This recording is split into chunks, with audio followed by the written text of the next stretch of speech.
বাইরে তো বৃষ্টি, কিন্তু ঘরে এক কাপ চা বা কফির সাথে যদি এই রকম টেস্টি আর দারুণ খাস্তা পকোড়া হয় তাহলে কেমন লাগবে।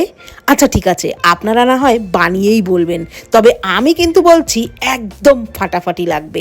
দুটো সিদ্ধ আলু গ্রেট করে নিলাম, ওর মধ্যে একটু লবণ, চিলি ফ্লেক্স, কাঁচা লঙ্কা কুচি, আদা কুচি, অল্প কালো জিরে আর গোটা জিরে দিয়ে আলুটাকে ভালো করে মেখে নিলাম। তারপর ওর মধ্যে দিয়ে দিলাম হাফ কাপ চালের গুঁড়ো, চালের গুঁড়োটা দিয়ে একটু মেখে নিয়ে দিয়ে দিলাম 2 টেবিল চামচ কর্নফ্লাওয়ার দিয়ে ভালো করে মেখে অল্প জল দিয়ে ডোটাকে একটু কাদা কাদা করে মেখে নিলাম।